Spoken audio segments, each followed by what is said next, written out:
जखमींसोबत आपण आपली चर्चा झालेली आहे. जखमींनी काय काय आपल्याला माहिती दिलेली आहे आणि काय बरोबर आमची बोलणी झालेली आहे. ह्याच्यामध्ये एक दोन लोन थोडासा सुपरफिशियल जास्त आहे. त्यांना डीन बरोबर भेट झाली, वॉर्ड ऑफिसर बरोबर भेट झाली, डॉक्टर आहेत आमच्या त्यांच्याबरोबर आमचे बोलणी झालेली आहेत.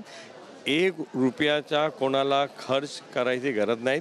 मुंबई महानगरपालिका सगळं खर्च करणार.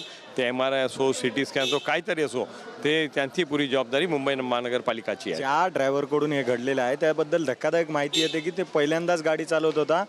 मुंबईकरांचं जीव हे धोक्यात आहे का सध्या अशा ड्रायव्हर? हे सगळं कॉन्ट्रॅक्ट पद्धतीमध्ये भरती करतात, त्यांचे हे दोष आहेत. कोणातरी उचलून बसमध्ये बसवायचा आणि लोकांचा जीव धोक्यामध्ये टाकायचा, ह्याची एक तरी चौकशी झाली पाहिजे. जे लोक दोषी आहेत त्यांना कडी कारवाई झाली पाहिजे आणि कॉन्ट्रॅक्ट पद्धती बंद केली पाहिजे.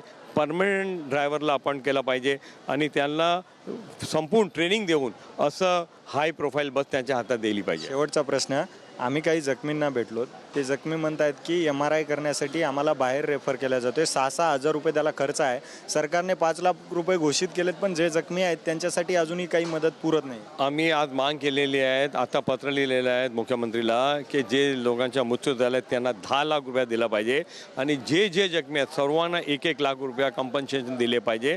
कारण त्याला किती दिवस घरा बसवायला लागले त्यांना माहीत नाहीत. आणि मुंबई महानगरपालिका सर्व डॉक्टरना असं आम्ही सांगितलेलं आहे की त्यांचा उपचार मुफ्त झाला पाहिजे.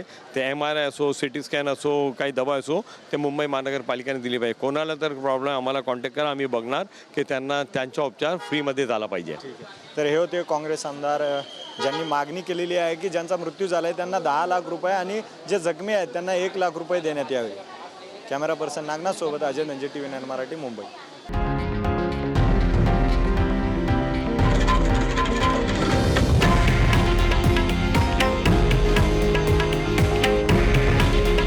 हे आहे देशातील नंबर 1 न्यूज नेटवर्क आणि आपण पाहत आहात TV9 मराठी. काळजी तुमची, हित महाराष्ट्राचं.